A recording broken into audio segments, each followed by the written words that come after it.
Bismillahirrahmanirrahim. Avant de vous parler de cette femme incroyable, avant de vous parler de cette histoire incroyable, avant de vous rappeler que c'est elles les références, que c'est eux les références, celles et ceux qui ont marqué l'histoire et qui nous ont précédés, permettez-moi de vous rappeler une chose importante. Si aujourd'hui, les influenceuses et les influenceurs, certaines et certains, parmi ces influenceuses et influenceurs, ont pris autant de place dans la vie des gens de manière générale, mais particulièrement dans la vie de notre jeunesse.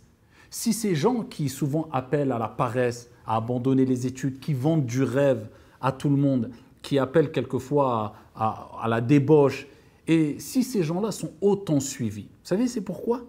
À cause de deux choses. La première des choses, c'est dû à notre curiosité déplacée.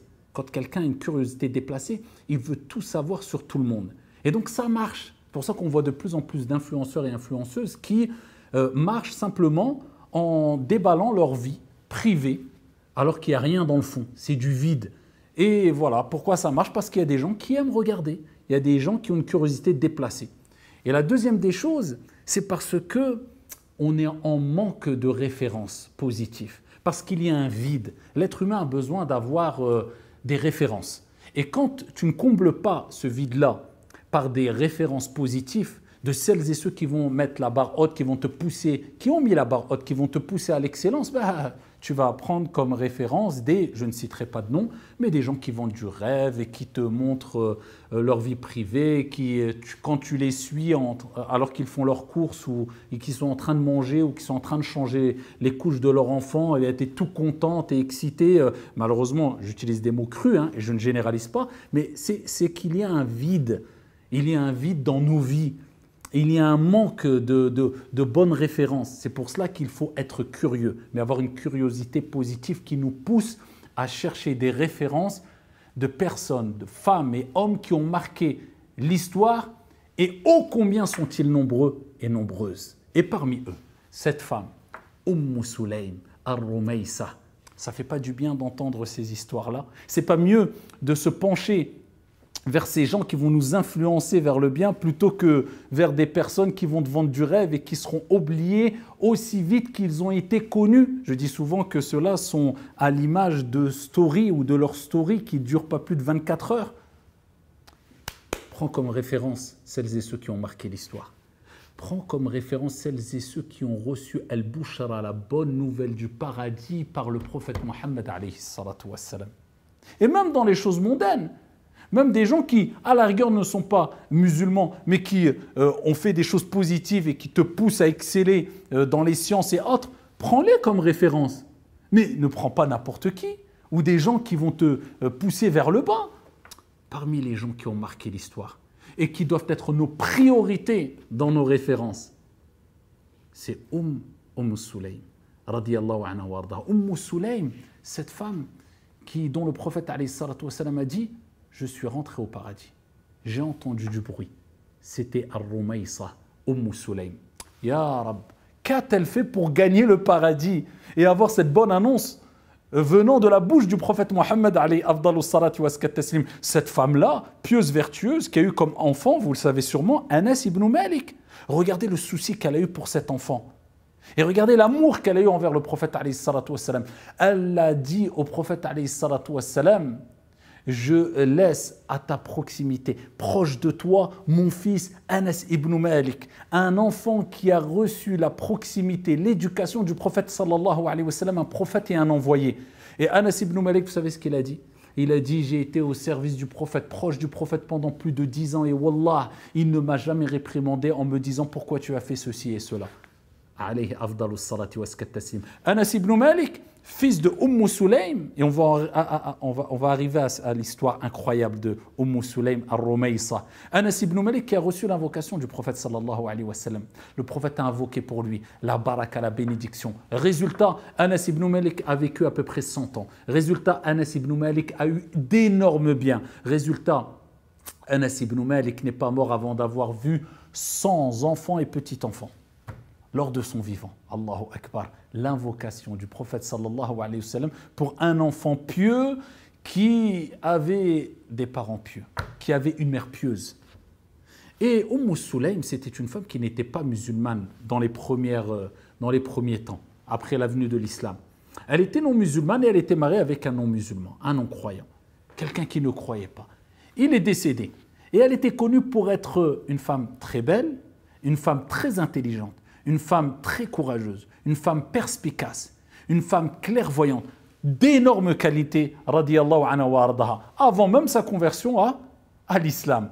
Donc, quand son mari est mort, elle a embrassé l'islam. Elle a reçu le message, elle a cru au message. Et beaucoup de personnes sont parties la demander en mariage. Comment laisser une femme sans la demander en mariage alors qu'elle était connue pour toutes ses nobles qualités? Et elle a refusé, beaucoup d'hommes. Et un jour, Abu Talha radiyallahu anhu wa arda a voulu l'épouser. Mais il n'était pas musulman. Vous savez ce qu'elle lui a répondu? Elle a dit, je t'épouserai contre une dot. Et cette dot n'est autre que ta conversion à l'islam. Ya Allah. Quelle dot magnifique. Quelle meilleure dot on a connue à travers les siècles, billahi alaykum. Sa conversion à l'islam de Abu Talha fut la dot de Sulaym. Regardez la piété de Sulaym. Regardez ce qu'elle a demandé comme dot, subhanallah. Et Abu Talha est devenu un des plus grands, nobles et fervents compagnons du prophète Mohammed alayhi afdalus salati wa askat taslim. Et parlons de cette histoire incroyable, de cette femme incroyable. Un jour, alors qu'ils avaient un enfant, donc Sulaym, Rumaysa et Abu Talha, cet enfant est tombé malade. Et Abu Talha avait mal, parce que vous savez très bien que quand votre enfant tombe malade, on a mal, on souffre comme il souffre, et peut-être encore plus la mère. Regardez la relation intense qu'il y a entre les parents et l'enfant, et particulièrement l'enfant et la mère. Et avec cela, donc Sulaym, Abu Talha prenaient soin de leur enfant très malade. Et Abu Talha avait l'habitude de rejoindre le prophète alayhi salatu wassalam pour les prières, après l'Isha, etc. Et un jour, alors que son enfant était très malade, donc Abu Talha est parti rejoindre le prophète sallallahu alayhi wa sallam. Et quand il est parti rejoindre le prophète sallallahu alayhi wa sallam, Sulaym était seule avec son enfant très malade à la maison et son enfant est décédé. Et regardez l'exemplarité, le comportement qu'a eu Sulaym. Alors bien sûr, aujourd'hui, à notre époque, le contexte est tout autre. Quand il y a un décès, il y a des démarches qui sont faites qui, à l'époque, il y a 1400 ans, elles n'étaient pas faites, ces démarches-là. C'était un autre contexte, c'était une autre période de l'histoire. Mais prenez la morale de cette histoire. Et comment on peut atteindre ce niveau-là? Nous, hommes et femmes, je ne dirais pas que femmes, hommes et femmes aujourd'hui, regardez le degré de patience, de confiance, de certitude, de recherche de la récompense divine à travers la patience qu'avait cette femme-là, radiyallahu anha wa ardaha. Et wallahi wa rabbil Ka'ba, elle avait devancé beaucoup d'hommes et même de compagnons hommes en piété, en patience et en vertu, radiyallahu anha wa ardaha. Qu'est-ce qu'elle a fait? Elle a fait la toilette funéraire à son enfant. Elle lui a mis son linceul et elle l'a mis dans un endroit de la maison. Et elle a invoqué en sa faveur. Et elle a dit, wallah, personne ne préviendra Abu Talha si ce n'est moi. Elle a voulu annoncer à Abu Talha la mort de cet enfant de sa propre bouche afin d'utiliser les mots adéquats, la manière adéquate afin que son propre mari qu'elle aimait, qu'elle chérissait, ressente le moins de douleur possible. Quel niveau, radiyallahu anha wa ardaha. Son mari est rentré et il dit, comment va notre enfant? Et elle dit, il n'a jamais été aussi calme. Il n'a jamais été aussi calme. Elle n'a pas menti. Elle ne lui a pas dit tout de suite, il est décédé. Non seulement elle a voulu lui dire de sa propre bouche, mais elle a voulu utiliser les meilleurs termes et le meilleur moment. Elle lui a préparé un bon repas. Elle s'est parée, comme une femme va se parer pour accueillir son époux, et elle s'est fait belle comme le mari doit se faire beau pour son épouse. Et elle a fait avec son mari lors de cette nuit-là ce qu'un homme fait avec son épouse. Et ensuite, après que cela s'est passé, elle interpelle son mari. Et elle lui dit, Ya Aba Talha, que dirais-tu d'une personne qui te prête une chose, ou un voisin te prête quelque chose, et il viendrait le récupérer son dû. Je dirais, bah, c'est normal, je lui redonnerai son dû. S'il me l'a prêté et il vient réclamer son dû, je lui redonne. Elle lui dit, bah, sache qu'Allah subhanahu wa ta'ala nous avait prêté notre enfant, car nous appartenons tous à Allah subhanahu wa ta'ala, et Allah a repris ce qui lui appartenait. Patiente et espère la récompense d'Allah. Ton enfant a rejoint Allah. Subhanallah. C'est quoi ce niveau? Les mots ne suffisent pas pour décrire ce niveau. Alors qu'elle a eu mal, alors qu'elle a souffert, mais elle s'est dit, c'est fait, c'est fait. Il faut que je choisisse les meilleurs mots, le meilleur moment, la meilleure des manières pour l'annoncer à mon époux et regarder le degré de piété qu'elle avait atteint et de certitude et de confiance en Allah subhanahu wa ta'ala. Et il a été furieux parce qu'il a dit, tu me dis ça que maintenant, après le repas, après qu'il y ait eu ce qui s'est passé entre toi et moi pendant cette nuit, après tout cela, pourquoi tu m'as... Il est sorti furieux et il a rejoint le prophète sallallahu alayhi wa sallam. Et il a raconté cela au prophète sallallahu alayhi wa sallam. Et le prophète alayhi salatu wa sallam a dit, est-ce que vous avez eu un rapport lors de cette nuit? Il a dit oui. Et le prophète alayhi salatu wa sallam a dit qu'Allah bénisse cette nuit pour vous. Qu'Allah bénisse cette nuit pour vous. Et de ce rapport qui a eu lieu pendant cette nuit-là, après la bénédiction prophétique du prophète et envoyé Mohammed alayhi salatu wa sallam, ils ont eu un enfant qui s'appelait Abdullah. Et quand même, le jour où elle a accouché, Sulaym, de cet enfant qui était Abdullah, regardez, Allah leur a donné un autre enfant qui a marqué l'histoire aussi.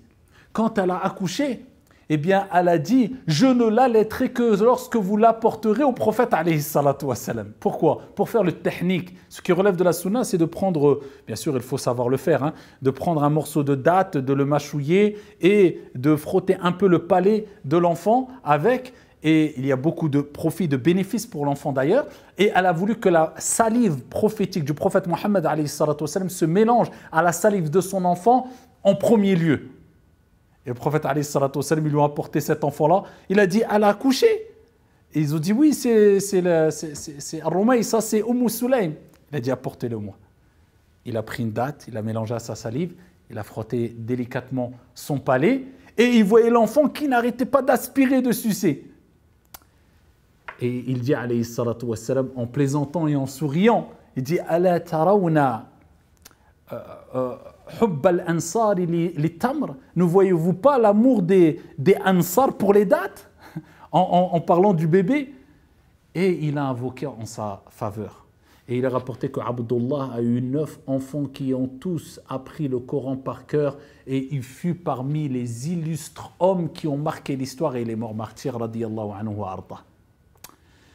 Vous voyez ces histoires-là et on pourrait parler longuement encore de Sulaym.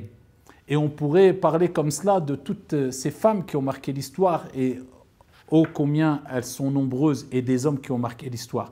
Et billahi alaykum, à force de parler de ces gens-là, à force de les avoir comme référence, est-ce que ça nous pousse à vouloir s'améliorer et de faire encore mieux et de satisfaire encore plus Allah subhanahu wa ta'ala?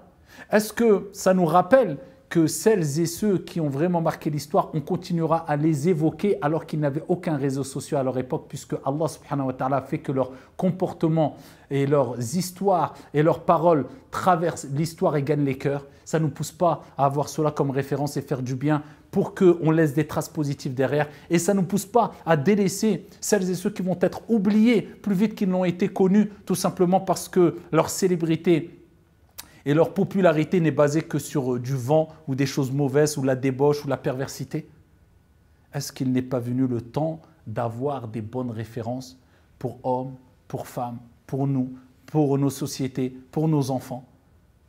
Bien sûr que la réponse est claire, qu'Allah subhanahu wa ta'ala nous permette d'évoluer et de mettre la barre haute et d'atteindre ou de se rapprocher du moins de l'excellence à travers ces histoires de personnes qui ont marqué l'histoire. Wallahu a'lam, wassalamu alaikum.